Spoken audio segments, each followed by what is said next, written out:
about phrasal verb. Les phrasal verbs, par définition, c'est une combinaison du verbe plus préposition, soit plus adverbe. Nous avons to hustle somebody away, ça veut dire ramener quelqu'un de force. To hustle somebody away, ramener quelqu'un de force. Nous prenons to set aside, ça veut dire écarter. To set aside, ça veut dire mettre de côté, soit écarter. Nous prenons to go away, ça veut dire s'en aller. To get away, s'en aller. To come out, sortir. To move over. To move over, ça veut dire monter. To shove over, ça veut dire pousser. To turn somebody on, ça veut dire exciter. Si je dis tu m'excites, you turn me on. Après ça, nous prenons to turn on, ça veut dire allumer lorsqu'on va torche. Ça veut dire ouvrir lorsqu'on va les robinets. Ça veut dire aussi augmenter quand on va volume. To turn off, ça veut dire éteindre. Quand on va la lampe, ça veut dire allumer. Et éteindre quand on va la lampe, ça veut dire aussi fermer lorsqu'on va les robinets. Nous prenons to switch on, ça veut dire allumer. To switch off, ça veut dire éteindre. To throw away, ça veut dire jeter. To look into, ça veut dire admirer. Si je dis je t'admire, en anglais c'est I look into you. J'admire Mr. Roy. En anglais ça sera I look into Mr. Roy. To throw away, jeter. To look away, ça veut dire fermer. Si je dis look away your eyes. Look away your eyes, ça veut dire fermer les yeux. Je prends aussi to break in. To break in, ça veut dire cambrioler. Les synonymes de to break in, ça veut dire to burglarize. To burglarize. To break in, ça peut signifier aussi entrer par effraction.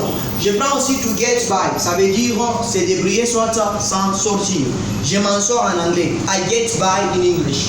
Je prends aussi to move forward. To move forward, ça veut dire avancer. To move ahead, avancer toujours, soit aller de l'avant. To keep up, ça veut dire maintenir. Synonyme de ça, ça sera to maintain.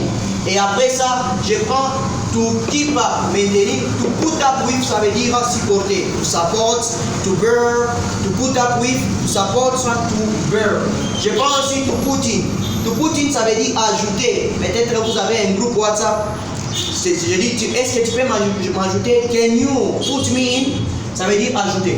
Je prends to put in, ça peut signifier passer. Si je dis comment as-tu passé ta journée, en anglais ce sera how have you put in your day, soit how have you spent your day. Ça peut aller, nous prenons aussi to go forward, ça veut dire aller de l'avant. To go ahead, aller de l'avant. To live on, ça veut dire garder uniquement lorsqu'on voit les habits. Les habits, je te donne, garde mes habits. Leave on my clothes. Et après ça, nous prenons to leave off, ça veut dire sortir. Lorsque je vais sortir de l'école, when I will leave off from school. Je prends aussi to lift out, ça veut dire aussi sortir.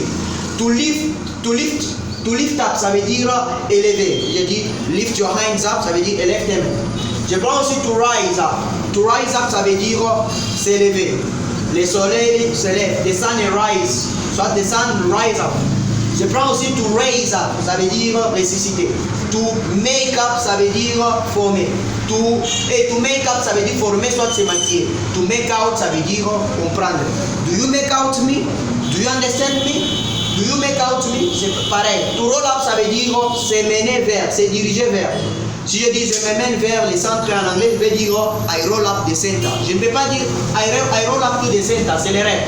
Et je prends to set up, ça veut dire installer. Installation en anglais c'est setting up, soit installment. Et aussi je prends to pay back, ça veut dire rembourser, soit payer. Rembourser d'une autre façon sera to reimburse. Et aussi je prends to start up, ça veut dire démarrer. Et je prends to start out, synonyme de commencer. To start out, ça veut dire commencer, soit débuter.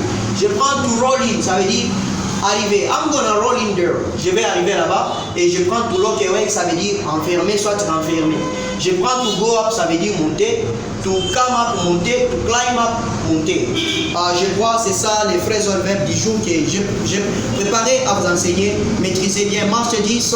I think it can be great for you to memorize English. You need to know the difference between idiomatics and phrasal verbs. Thank you so much, everybody.